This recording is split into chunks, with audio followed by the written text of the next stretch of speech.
KPM. Assalamualaikum dan salam sejahtera. Anda sedang menonton siaran Didik TV KPM. Bagi sukses SPM 2021 pecutan pastinya hanya di saluran Didik TV KPM. Baik, hari ini kita akan sama-sama belajar pendidikan moral khusus untuk calon-calon SPM. Siapa agaknya cikgu yang akan mengajar kita? 23 tahun pengalamannya. Ayuh sama-sama kita berkenalan dengan Cikgu Suresh.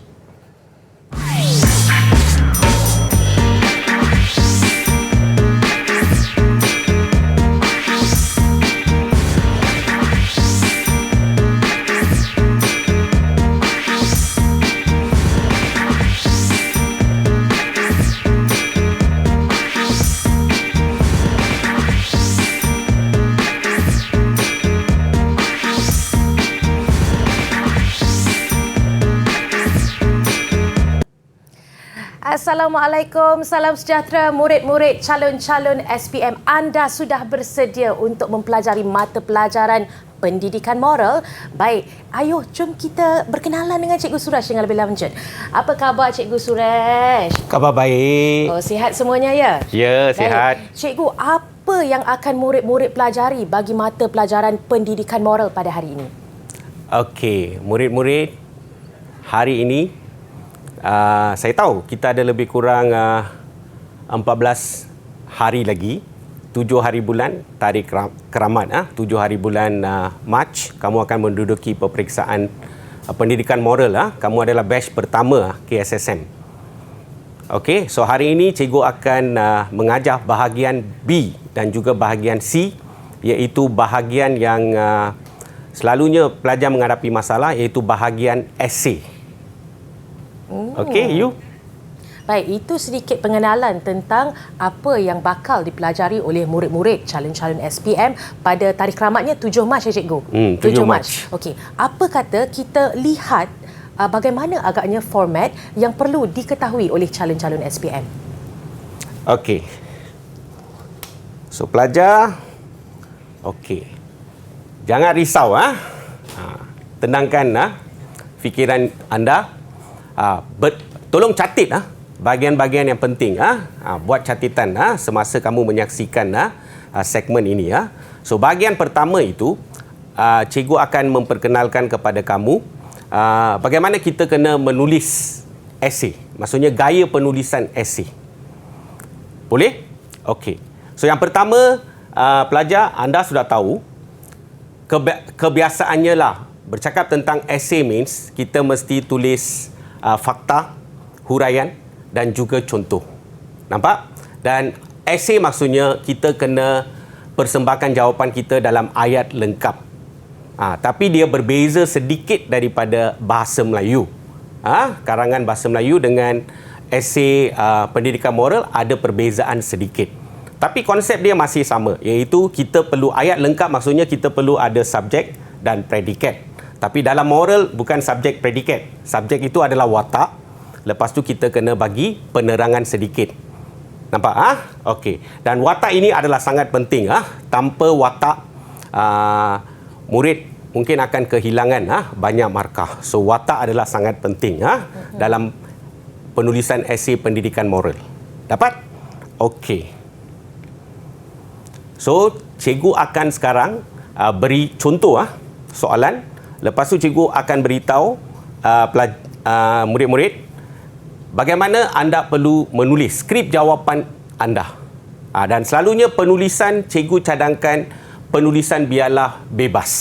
Nampak? Penulisan bebas. Dia tidak terikat seperti macam kita menulis esei bahasa Melayu. Nampak? Okey. So, ini contoh soalan yang cikgu akan bincangkan bersama anda lah. Boleh ini adalah contoh Okey. So, cikgu tak baca secara detail. Ini isu pemerdagangan manusia. Dan bila anda menulis esei anda, pastikan kamu ada pensel untuk catatkan isi-isi penting. Nampak? Okey. So, isi-isi penting kamu kena gariskan lah. Nampak? Okey. So, anda tengok ni. Isu ini perlu diberi perhatian serius oleh pihak kerajaan. So, watak dia adalah pihak kerajaan. Anda boleh nampak bagaimana kami secara dan pihak kerajaan bendung masalah inilah. Nampak tu. Dan dalam soalan ada nilai. So mereka kata berikan hujah anda berdasarkan nilai-nilai universal. Maka nilai perlu diberi. Okey. So sekarang bagaimana anda menulis?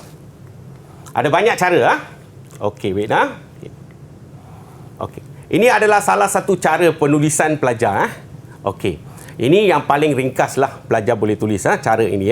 So terus kamu senaraikan nilai, dan bila kamu senaraikan nilai kamu, tolong tulis perkataan nilai dekat bahagian hadapan. So nilai rasional, nilai bertanggungjawab, nilai kasih sayang, you nampak? Selepas itu of course watak kamulah kerajaan . So apa kerajaan perlu buat, apa peranan dia, you kena tahulah. Nampak? Okey, so kerajaan kena kuatkuasakan undang-undang. Kalau kuatkuasakan undang-undang, maksudnya dia kena kenakan hukuman berat. Lepas tu dia kena adakan kawalan ketat, kawalan keselamatan yang ketat di pintu masuk. Pintu masuk maksudnya lapangan terbang, kawasan perairan, sempadan negara semua. Mereka kena gunakan sistem keselamatan yang lebih canggih. Nampak tu? Boleh ya? Okey. Ini cara penulisan dia. So kerajaan harus jalinkan kerjasama dengan negara jiran. Lepas tu kerajaan kena adakan kempen kesedaran. Kempen kesedaran saja tak memadahi. Selalunya kita kena menulis nama kempen tersebut. Itu rekaan pelajar lah. Nampak tu? So kempen kesedaran anti pemerdagangan manusia. Lepas tu kita kena wawarkan info itu dalam media sosial. Lepas tu kerajaan kena buat operasi. Kerajaan kena memperketatkan kemasukan pelancong asing. Nampak tu? Memperketatkan. Maksudnya kita kena selalu siasat latar belakang dan sebagainya. Nampak? Ini cara penulisan dia. Boleh? Dia tak sama macam bahasa Melayu. Okey? Ini salah satu cara penulisan. Dapat? Okey. Dan ada juga pelajar yang gemar menulis dalam perenggan. Tapi dia satu perenggan saja. Dia suka tulis dalam satu perenggan. Boleh tak salah? Nampak? So, jawapan yang lebih kurang macam tadi juga, tapi cara persembahan kamu adalah dalam bentuk perenggan. Tapi satu perenggan pun boleh, tak jadi masalah. Boleh sebab tu cikgu nak kamu gunakan saja apa saja cara yang kamu rasa sesuai untuk diri kamu. Boleh so perlu bertenanglah. Okey. So sekarang cikgu bagi lagi satu contoh soalan lah. Boleh Okey. Bagaimana you menulis saja? Okey. Soalan yang kedua itu, jelaskan perasaan anda apabila melihat golongan geladangan ketika anda membeli belah di ibu kota. Lepas tu soalan tanya perasaan kamu kena sebutkan sekali lah perasaan dia. Selepas itu 3 jenis bantuan yang perlu dihulurkan. Okey. Nampak tu? So dalam soalan ini apa yang kita nampak adalah kita tak nampak sangat watak dia. Tetapi dalam pendidikan moral cikgu dah beritahu kamu watak sangat penting. Maka apa yang kamu perlu buat adalah okey. Dan kalau soalan sebegini muncul dan katakan cikgu adalah calon dia, maka apa cikgu akan buat? Mungkin cikgu akan lebih kreatif. Saya nampak 3 bantuan, maka saya rasa saya nak asingkan semua bantuan itu dalam perenggan. Itu mengikut kreativiti saya. Nampak? So saya tak pernah tetapkan satu cara yang fix, terikat kepada satulah. Sebab pelajar-pelajar sekarang ini adalah pelajar yang memang suka kebebasan. Mereka suka style freestyle lah, semua freestyle. Nampak? So kita pun kata boleh, tak salah. Dapat? Okey. Cikgu tunjuklah. Sama juga seperti tadi ada cara yang pintas. So pelajar terus tulis sedih saja dekat sana, diterima. Selepas tu diikuti dengan nilai lah.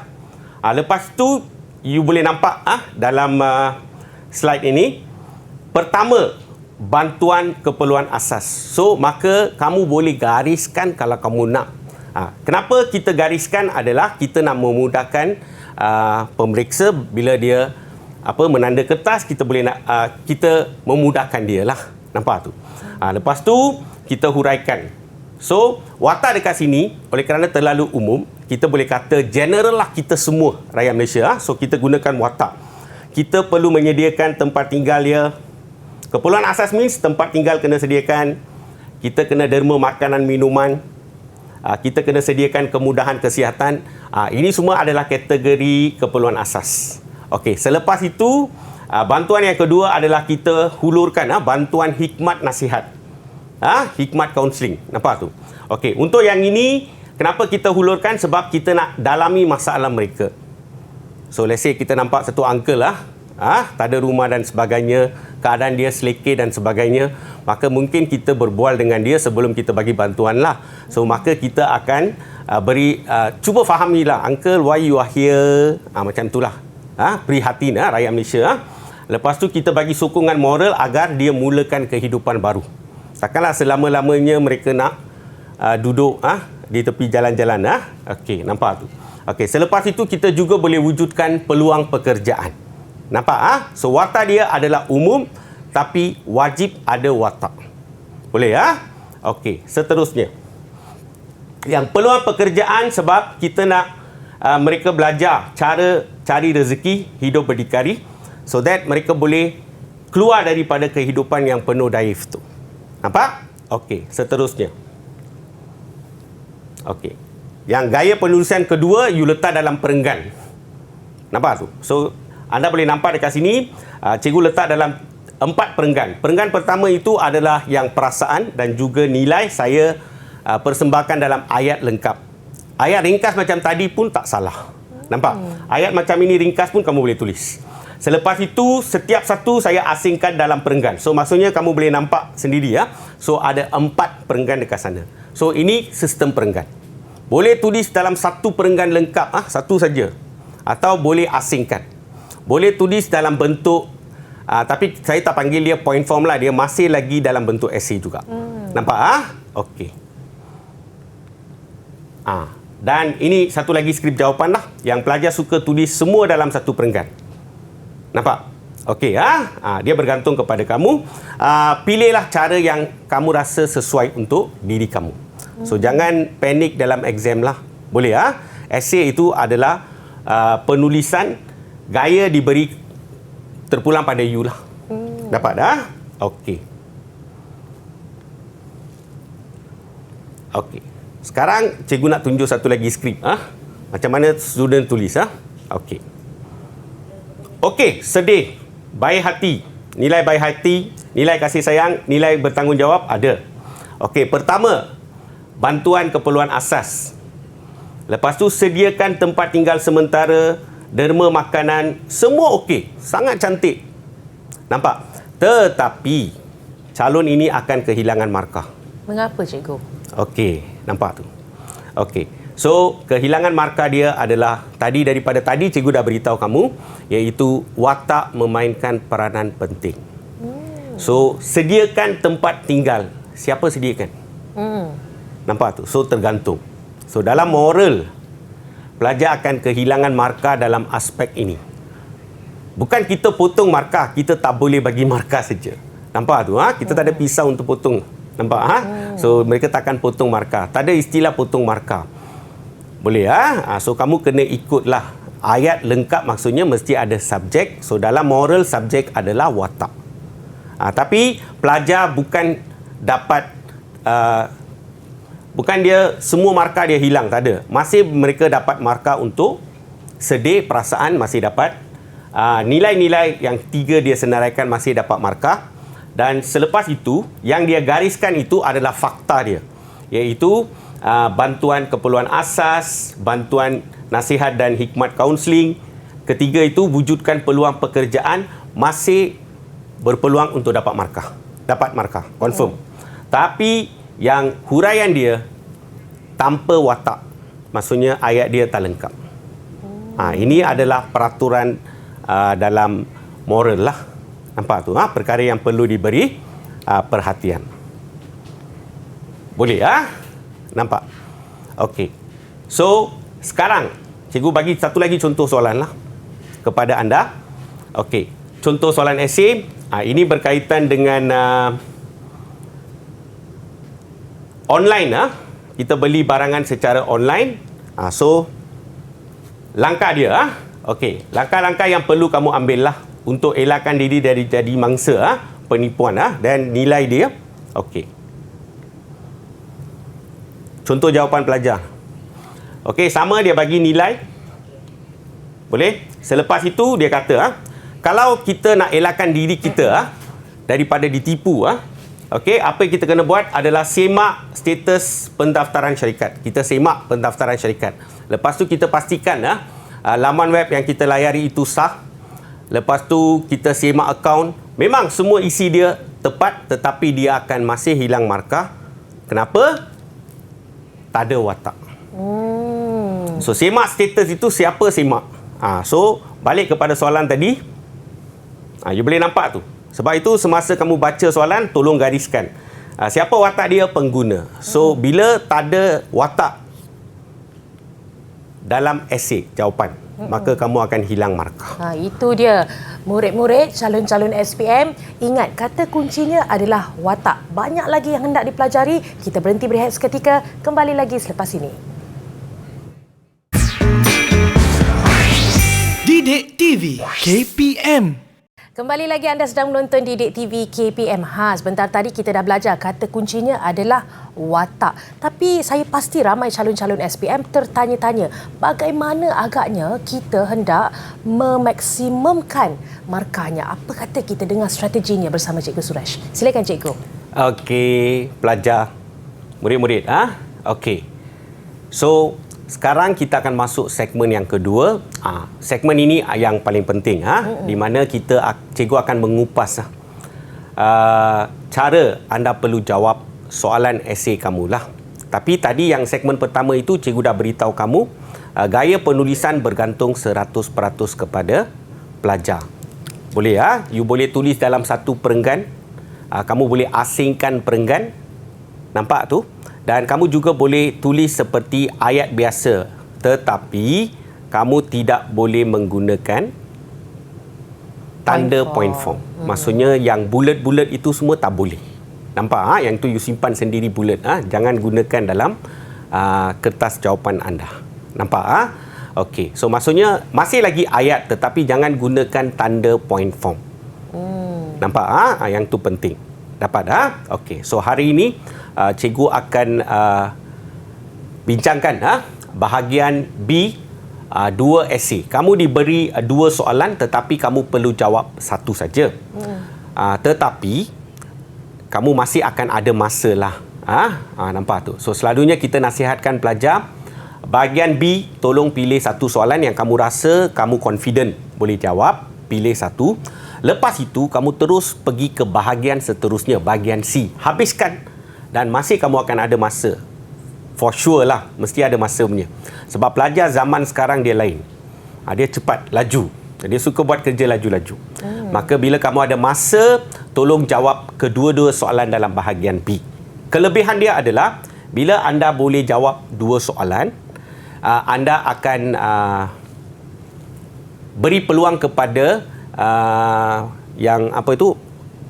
pihak yang menanda kertas itu untuk pilih yang mana markah tinggi. Nampak? So kamu dapat satu bentuk advantage lah, kelebihan dekat sana. Mungkin soalan yang kamu jawab, ada soalan yang kamu pilih tadi, tetapi oleh kerana kamu tak hati-hati mungkin dia dah menyeleweng sedikit. Tetapi selepas itu kamu buat satu lagi soalan, mungkin markah dia lebih. Maka mereka akan pilih yang mana satu markah lebih tinggi. So kita kena cari kelebihan lah. Nampak? Okey. So, tapi hari ini cikgu akan discuss kedua-duanya soalan. Kedua-dua soalan bahagian B. Dalam exam jangan jawab bahagian B soalan pertama, lepas tu nak jawab soalan kedua bahagian itu, jangan. Nampak? Sebab kamu sedang curi masa untuk bahagian C. Jawab dulu B satu soalan, pergi C dan balik untuk cuba soalan lagi satu yang kamu jadikan pilihan kan. So kamu jawab saja. Okay. Nampak? Itu taktik dia. Boleh Okey. Soalan dia. Okey. Ini soalan dia. Gambar di bawah berkaitan dengan keluarga berintegriti. Ini adalah satu topik yang penting lah. Sebab selalunya dalam pendidikan moral, mesti mereka suka soal based on keluarga. Mesti ada satu soalan berkaitan dengan keluarga. Nampak? So, berkaitan dengan keluarga means logik lah. Topik, kalau kamu tengok sukatan pelajaran itu, hanya ada satu topik saja berkaitan dengan keluarga, iaitu integriti keluarga. So, maksudnya bahagian ini penting lah. Nampak? Okey. So integriti keluarga bermaksud pembinaan keluarga yang bahagia, utuh dan penyayang berdasarkan berlandaskan nilai murni. So beri pendapat anda tentang you kena gariskanlah cara untuk memupuk sikap integriti dalam kalangan anggota keluarga. So watak mungkin kamu gunakan anggota keluarga sebagai watak. Tapi dalam keluarga kita tak panggil anggota keluarga, ada ibu, ada bapa. Okey, nampak tu. Ada anak-anak, golongan tua, golongan muda, semua ada. So you tak perlu risau sangatlah. Okey nampak tu. Tapi watak adalah wajib. Boleh Okey. Dan soalan ini dia tanya berdasarkan nilai. Maka nilai perlu. Nilai ada markah. So kalau kamu tak tulis markah, kalau kamu tak tulis nilai, maka kamu akan kehilangan markah juga dekat sana. Nampak Okey. Ini contoh dia. Okey, nilai dia adalah kalau keluarga logik lah, mesti ada nilai kasih sayang kan. Lepas tu dalam keluarga kita tak mau bergaduh, maksudnya nilai toleransi, senang. Dan kita kena ada nilai hormat orang tua. Nampak? Okey. So kamu boleh nampak jawapan yang cikgu senaraikan dekat sini. Tapi topik integriti keluarga, kalau dapat, kamu kena syukurlah. Sebab senang untuk kamu dapatkan markah. Pungut markah senang. Nampak? Okey. Macam pasangan suami isteri harus memiliki kemahiran keibubapaan. Nampak tu? Penting. Lepas tu, ibu bapa perlu luangkan masa berkualiti dengan anak-anak mereka. Ibu bapa perlu jadi suri teladan yang baik. Nampak? Lepas tu, anggota keluarga ini perlu sayangi, hormati ahli keluarga mereka.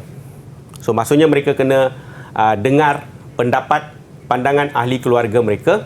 Lepas tu, mereka perlu beri layanan adil terhadap setiap anggota keluarga mereka. Nampak tu? Layanan adil cikgu masih ingat masa kecil-kecil saya. Ibu bapa, kalau kita ada 3 lelaki dekat rumah cikgu dengan 2 orang adik lelaki. So bila beli baju semua baju yang sama. Sebab untuk elakkan komplain baju abang lebih bagus macam tu kan. So dia beli sama means tak ada komplain. So dia asuh begitulah. Nampak daripada kecil dan bila kita sudah meningkat usia dah okey, barulah kita buat kepilihan sendiri baju. Selalunya ibu bapa beli dan dia beli semua sama. So mana-mana pergi macam pasukan bola sepak pakai jersey. Nampak? Boleh Okey. Lepas tu kita harus sabar bertolak ansur dengan kerena.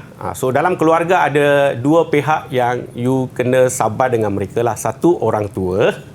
Sabar sebab kadang-kadang kita cakap dia tak boleh dengar dengan baik. Maka kita kena cakap beberapa kali. Sabarlah. Nampak orang tua. Dan juga satu lagi adalah golongan warga tua terutamanya lah. Lagi satu cikgu tak tulis dekat sana, kamu tahulah anak-anak muda pun sekarang. Boleh kita kena sabar. Lepas tu anggota keluarga kena hargai sumbangan warga tua. Lepas tu kita kena jaga kebajikan, keperluan warga tua sangat penting.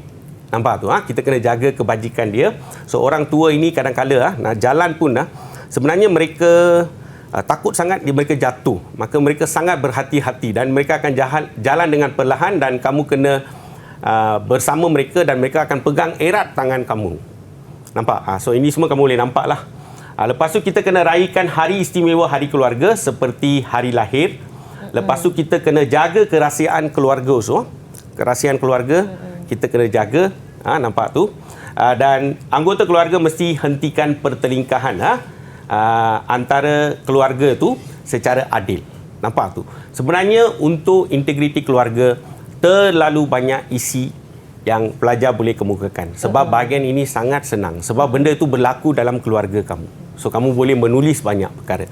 Yang penting, integriti keluarga maksudnya kita nak lahirkan keluarga bahagia. Happy family. So, senang. Nampak? Okey. Soalan ini memang senang lah. Tak jadi masalah sangat. Dapat Okey. Baik. Sekarang cikgu pergi ke soalan yang kedua. Nampak? Soalan ini pun adalah soalan yang penting. Okey.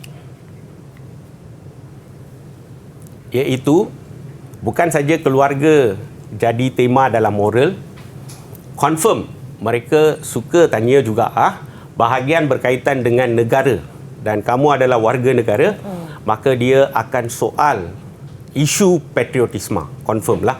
Nampak tu dia ada tema-tema dia lah, keluarga ada, alam sekitar ada, Nampak lepas itu berkaitan dengan patriotisme, kita ada kedaulatan. So you boleh nampak soalan yang cikgu kemukakan dekat sini Okey. Malaysia merupakan sebuah negara berdaulat yang bebas daripada penjajahan. Nampak? Okey Yang KSSM ini sebenarnya topik yang mereka bagi semua adalah topik dia, standard dia tinggi. Nampak tinggi sebab cikgu pun macam kamu juga batch pertama KSSM. Walaupun dah 23 tahun kita lupa benda tu. Dia dah tukar silibus, maksudnya saya pun orang baru juga. Saya pun kena belajar. Dia adalah sama seperti kita pakai Waze, kita nak jalan perjalanan pertama. Let's say ke Media Prima. Saya memang tidak tahulah. So pakai Waze. Perjalanan pertama so kita kena hati-hati. Dia cakap keep to your right, you ikut right lah. Exit the roundabout, kenalah. Jaga-jaga first. Lepas itu tak jadi masalah.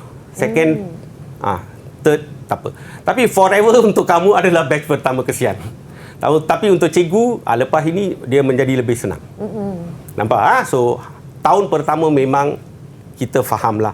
Dan tambah dengan pandemik dan sebagainya, kita faham pelajar kamu adalah batch, tapi kita semua sayang kamu, kita doa agar kamu buat exam dengan baik. So tak perlu risau sangat. Okey. So jangan risaulah. Dia kedaulatan cikgu susah cikgu. So bila saya surf internet untuk cari isi-isi dia, saya nampak semuanya kedaulatan ini semua adalah topik yang ada dalam tingkatan 6. Tapi dikemukakan sekarang topik itu sudah jadi tingkatan 5. So kita kena upgrade diri kita lah. Kita tak boleh komplain, kita upgrade. So jangan takut. Boleh Okey, yang kedaulatan ini okey, sebab daulat saja nanti you tengok canggih sangat perkataan itu Okey, sebagai rakyat Malaysia, watak rakyat Malaysia, nampak tu? Gariskan benda tu. Huraikan tindakan, you boleh nampak, tindakan untuk mempertahankan kedaulatan negara. Itu keywords dia lah, kamu kena gariskan. Setiap kali baca soalan pastikan kamu gariskan, sebab kamu nak tahu apa exactly kamu kena bagi jawapan. Nampak tu kehendak soalan. Nampak gariskan saja. Okey, watak rakyat Malaysia. Okey. So kalau kita nak jaga kedaulatan rakyat Malaysia ini, satu, kita kena tingkatkan semangat patriotik kita terhadap negara. So kita mesti ada semangat patriotisme. So rakyat harus hormati lambang kebesaran negara. Rakyat perlu taat setia kepada raja dan negara. Tapi sebelum itu patriotik ini saya kena beri teguran jugalah. Nampak tu nasib baik dekat sekolah kita ada sambutan.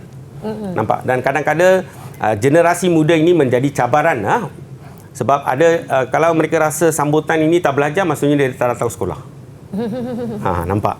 So kadang-kadang berlaku beginilah. So kita sebab itu cantik saja KPM susun agar sambutan kemerdekaan dibuat setiap tahun. Betul. Nampak tu agar dia dapat pupus semangat patriotisme di kalangan generasi muda lah. Lepas tu kita kena taat setia kepada raja dan negara. Raja dan negara kamu kena faham bukan raja dan negara saja. Kalau raja dan negara means juga pentadbir. Nampak tu? So kita kena sokong, pentadbir means kerajaan lah. So kita kena sokong dasar kerajaan untuk wujudkan sistem pemerintahan yang stabil. Lepas tu rakyat kita kena jaga-jagalah sebab dekat luar sana ada juga yang iri hati dengan negara kita. Kenapa rakyat sini bersatu padu semua? Nampak? Understand? Maka mereka akan sebarkan berita-berita lah. So kamu tahulah. So kita patut tidak mudah terpengaruh dengan hasutan mungkin dalam atau dari dua negara yang boleh gugat kestabilan negara. Nampak tu? Ini semua berkaitan dengan kedaulatan lah. Okey, selepas itu sambungan dia, rakyat harus bersedia berkorban untuk mempertahankan maruah negara. Nampak? Semua ini. Sebab ini kedaulatan negara kita. Kita yang kena jaga. Nampak? Okey. Selepas itu kita harus kekalkan perpaduan dalam negara. Kamu kena tahulah. Cakap Malaysia saja, automatik semua orang tahu pelbagai kaum. Nampak? Pelbagai kaum. Maka perpaduan ini adalah harta yang paling penting lah dalam Malaysia. Nampak? So kita kena kekalkan perpaduan. So yang ini ada 3 perkara yang kamu kena ingat. Nampak? Boleh So rakyat harus menerima dan hormati kepelbagaian agama, budaya. Nampak tu? Dalam pendidikan moral, sangat cantik susunan sukatan KSSM ini. Di mana mereka dah beritahu ada 3 perkara. Satu, kita kena terima kepelbagaian. Nampak? Semua orang adalah berbeza. Nampak? So, kita kena terima saja. Sebab sebenarnya perbezaan kepelbagaian ini ada anugerah Tuhan. Semua kita adalah berbeza. So, bila kita berbeza, kita kena terima. Kalau semua sama, tak boleh lah. Nampak tu? Macam kita pergi taman, semua satu bunga saja sejenis. Nampak boring lah. Nampak? Betul. Ada pelbagai barulah nampak macam taman. Betul. Nampak? So, indah. Boleh Sama juga dekat kereta, kita bawa kereta dekat jalan raya. Semua bawa kereta yang model yang sama. Habislah, boring tengok. Rumah pun semua sama. Seragam tak mau. Kita mau tengok kepelbagaian. Maksudnya, kita kena terima benda tu lah. Terima kepelbagaian. Lagi satu, kita kena hormat kepelbagaian. Dan dia ada lagi satu tahu, cikgu tak tulis dekat sini, iaitu mengurus. Tapi kenapa cikgu tak tulis mengurus dekat sini adalah mengurus selalunya perlu dibuat oleh pihak pentadbir. Kalau dalam syarikat, pihak pengurusan. Sebab dia menguruskan pekerja yang pelbagai. Nampak? Okey, pelbagai agama dan sebagainya.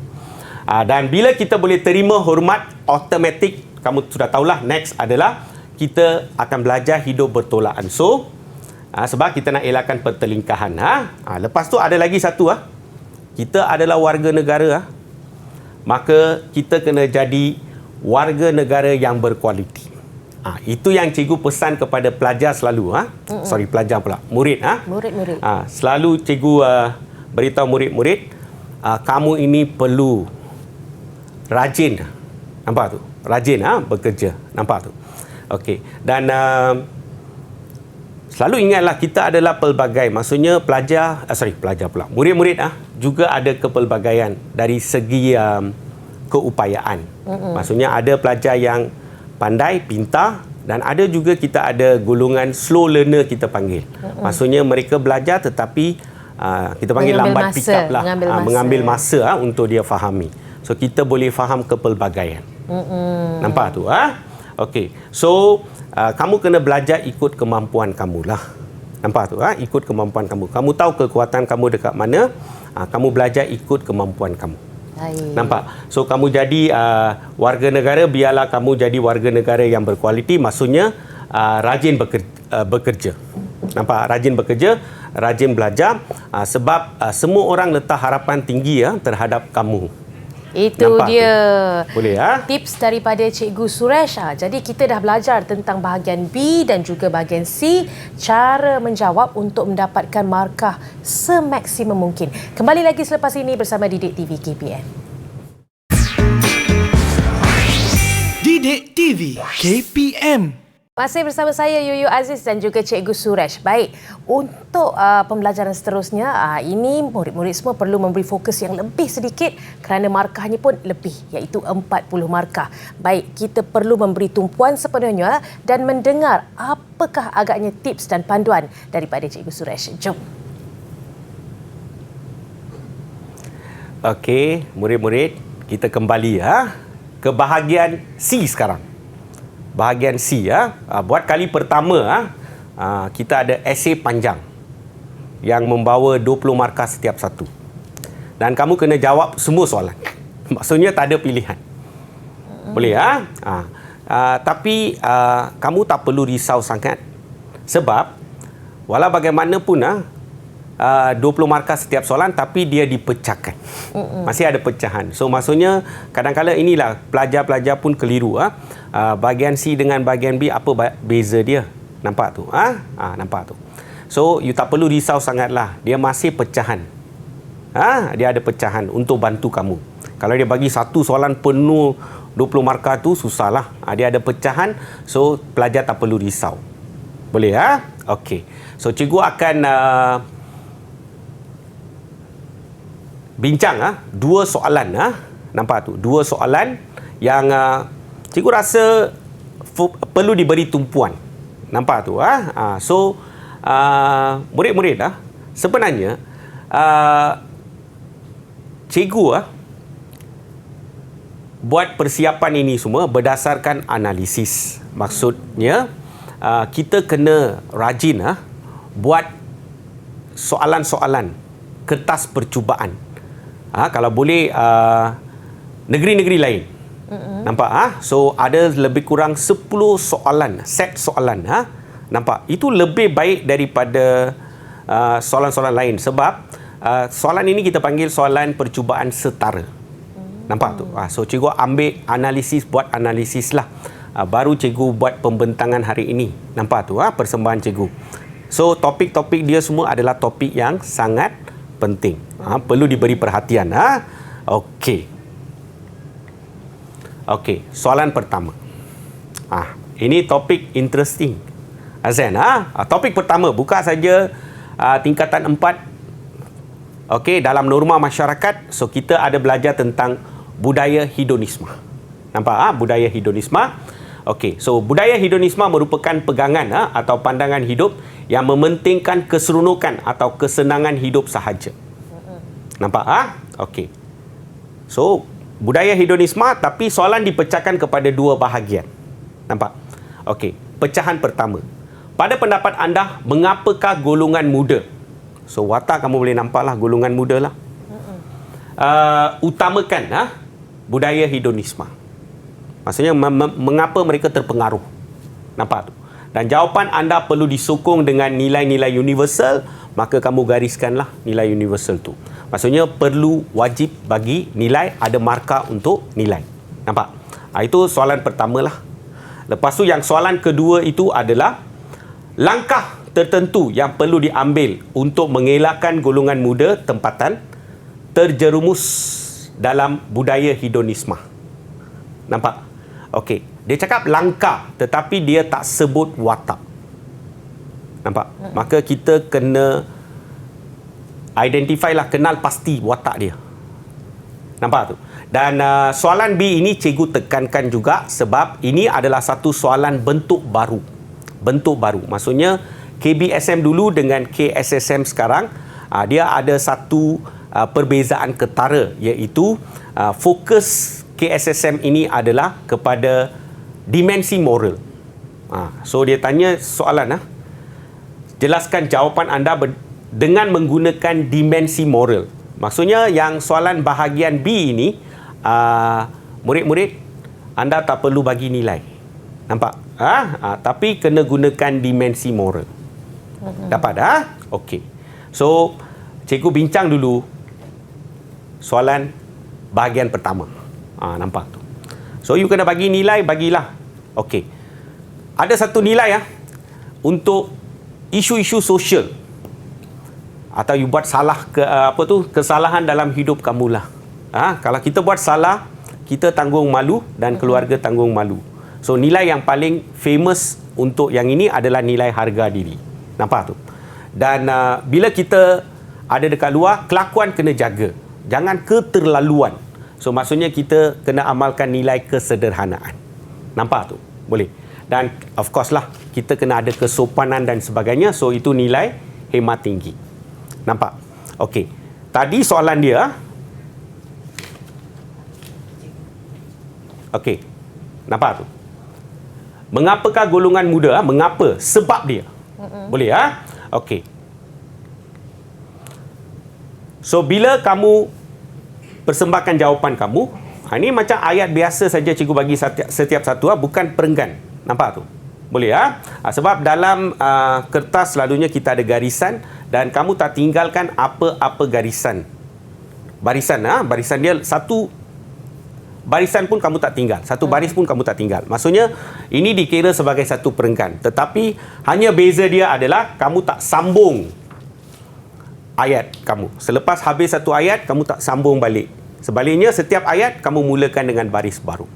Nampak? Ini penulisan dia lah. Tapi kadang-kala murid-murid kalau dia tulis gaya ini, dia suka gunakan tanda point form dekat depan. Itu yang perlu dielakkan lah. Nampak? Okey.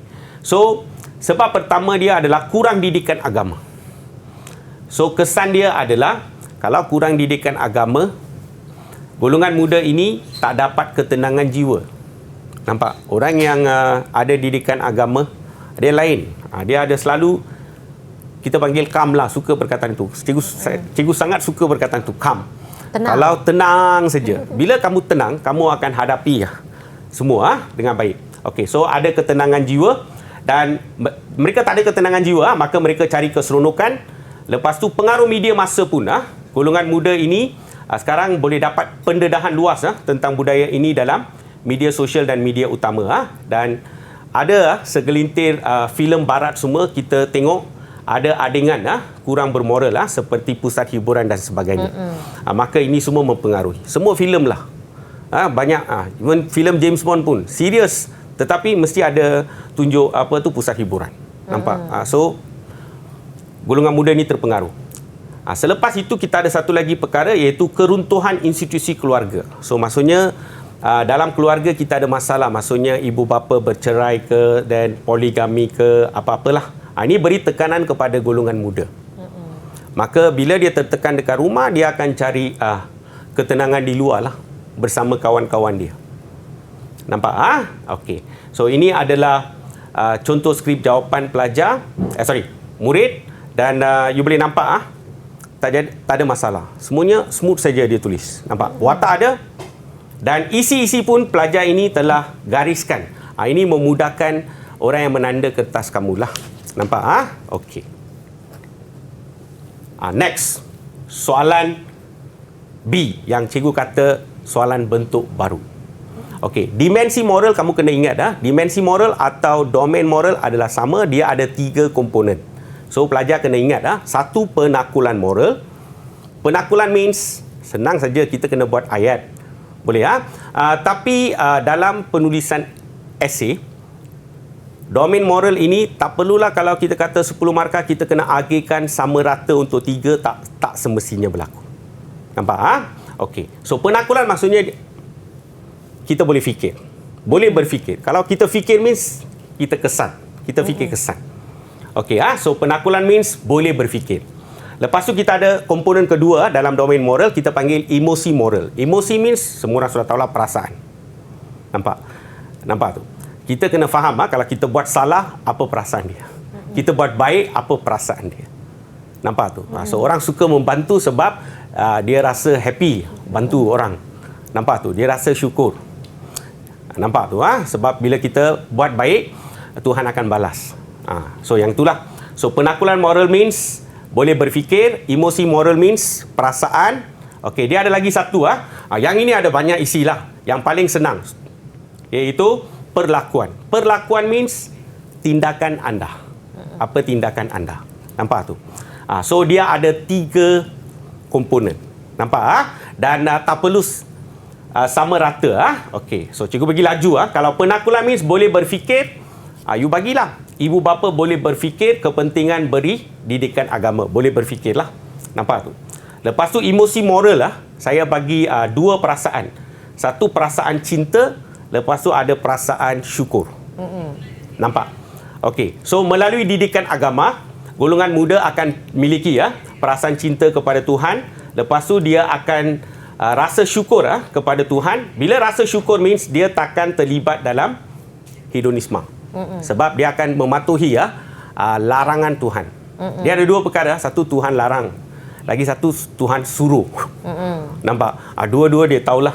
Sebab dia adalah individu yang sudah dapat pendidikan agama yang sempurna. Betul. Nampak? So ibu bapa dekat sinilah. Nampak? Okey, next. Ini yang ada banyak. Okey. So perlakuan moral ini, watak tak semestinya ibu bapa. Sekolah pun ada, kerajaan pun ada. Sebab dia terlalu umum soalan dia. Langkah saja dia beritahu, tapi langkah siapa buat tidak diberitahu dalam soalan. Maka terlalu umum watak dia. So ibu bapa perlu beri perhatian. Lepas tu mencurahkan kasih sayang. Ibu bapa kena luangkan masa lepas tu dengan anak dia. Lepas tu ibu bapa mesti jadi suri teladan yang baik. Suri teladan, janganlah ibu bapa dua-dua pergi pusat hiburan. Nampak? Nampak? So mereka kena, inilah yang bila kita meningkat usia, ada perkara yang kita rasa kita tak boleh buat lagi. Nampak? Pusat hiburan semua jangan pergi. Dan sekolah apa dia patut buat adalah dia kena semai. Okay, budaya hedonisme ini barat. Kita adalah orang timur. So kita kena lebih tekankan budaya timur. Nampak tu. So pihak sekolah harus menyemaikan budaya ketimuran dalam diri murid. Lepas itu kerajaan perlu buat adalah dia patut anjurkan kempen kesedaran. Dan cikgu ada beritahu kamu jangan tulis kempen kesedaran saja, mesti namakan kempen tersebut. Bagi satu nama untuk kempen tersebut. Kempen boleh kata mencintai budaya ketimuran. Bagi sajalah satu nama. Bagi contoh. Okey, nampak tu. Selepas itu kerajaan perlu memantau operasi pusat hiburan. Kerajaan kena menyekat laman web yang merosakkan akhlak golongan muda. Kerajaan harus menapis filem filem-filem barat ini yang mampu menghakis budaya ketimuran. Bukan kita kita tengoklah yang mana menghakis yang boleh mendatangkan kesan negatif. Maka kita ni. Lepas tu kerajaan media harus paparkan implikasi buruk lah. Nampak tu Okey. Okey. Seterusnya soalan yang kedua. So cikgu kena pergi cepatlah ini. Okey, soalan yang kedua. Okey. Dalam moral dia ada satu lagi tema. Bukan saja you sebagai rakyat Malaysia. Sekarang rakyat Malaysia dengan negara lain. Maksudnya Malaysia dengan hubungan antarabangsa. Itulah satu lagi tema. Okay. Dan ada banyak perkara dalam topik ini, tetapi topik yang ditekankan adalah kita punya kerjasama dengan negara lain dalam bidang pendidikan, dan dia melibatkan pelajar means memang digalakkan pelajar menyertai program pertukaran pelajar. So itu satu isu lah. Okey, gambar di bawah menunjukkan contoh kerjasama Malaysia dengan negara Korea. So you boleh nampak anda terpilih untuk menyertai program pertukaran pelajar. So apa kepentingan program tersebut? Apa kebaikan dia lah, apa kepentingan dia? Terhadap kamulah. Dan dia tanya nilai, gariskan nilai. Nampak? Okey, selepas itu bahagian kedua dia kata cabaran pula. Boleh So dua bahagian. Okey. Cerita dia samalah. Nilai senang. Kerjasama dalam bidang pendidikan terus tulis nilai kerjasama. Dan untuk nilai semua pelajar dah tahu, semua murid dah tahulah dalam sekolah cikgu-cikgu dah beritahu kamu, jangan tambah imbuhan dalam nilai. Nilai kalau kerjasama, nilai kerjasama. Jangan tulis nilai berkerjasama. Tak boleh. Tak boleh sambung. Boleh So nilai kerjasama, nilai bertanggungjawab, nilai rasional. Okey, apa kepentingan dia? Okey, satu adalah saya dapat tambah ilmu pengetahuan. Saya dapat dalami sains teknologi. Lepas tu yang seterusnya contoh ini bergantung pada pelajar lah. Sebab kadang-kadang pelajar tak buat kajian detail, dia tak surf internet, mungkin dia tak dapat contoh lah. Okey, selepas itu yang apa itu? Virtual reality teknologi. Kalau tak tahu, tak perlu, tak apa. Zain, Dan kita dapat kenali budaya masyarakat Korea, kita dapat belajar bahasa dia, dan bila kita pergi ke luar negara, kita kena jadi duta kecil lah. Boleh Okey, nampak? Dapat Dan okey. Duta kecil Okey. Selepas tu kita boleh ceritakan keunikan, keindahan Malaysia. Bila kita jadi duta kecil, selalunya kita kena promote negara kita. Okey, next. Budaya cabaran dia lah. Apakah cabaran? Ringkaskan, rangkumkan sebaik mungkin. Okey.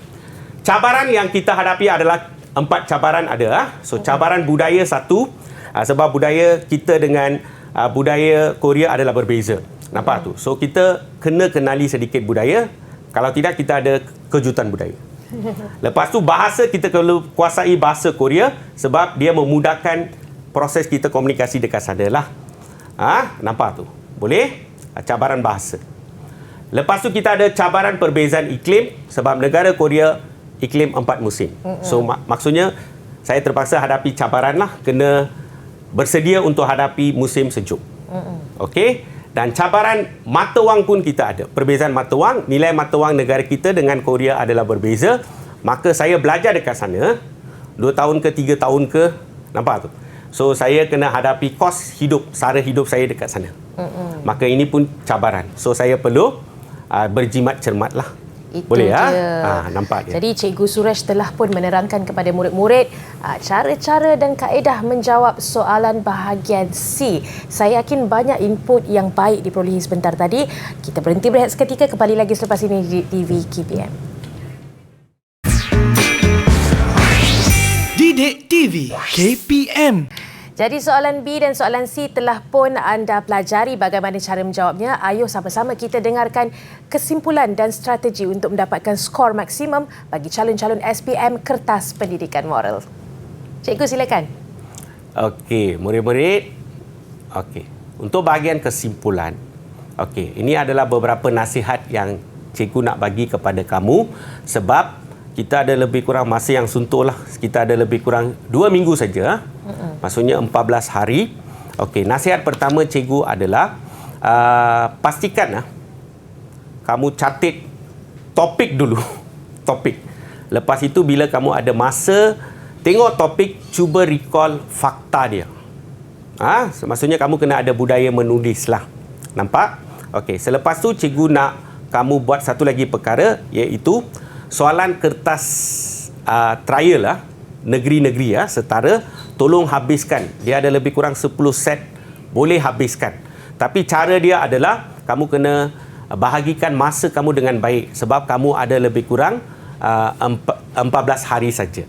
Nampak? So apa yang kamu perlu buat, kamu tahulah, kamu kena ringkaskan. Nampak tu? So perkara yang kamu boleh buat adalah antara dia adalah jangan panik sebab kamu ada mata pelajaran lain juga. Maka untuk subjek saya, ambil masalah. Sebab ada banyak video dalam YouTube dan sebagainya. Didik TV pun ada banyak yang segmen ikut topik dan sebagainya. Sambil makan pun kita boleh perhatikan video. Betul. Nampak tu YouTube.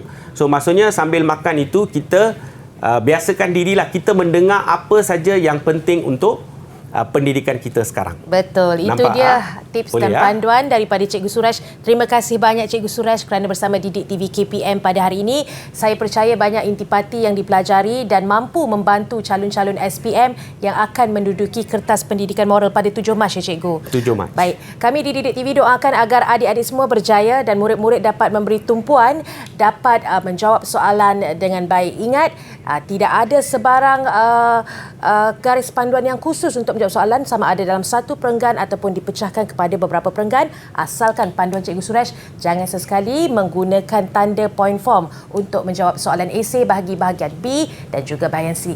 Saya ucapkan selamat maju jaya kepada semua calon SPM 2021. Sekian Yuyu Aziz, Didik TV KPM.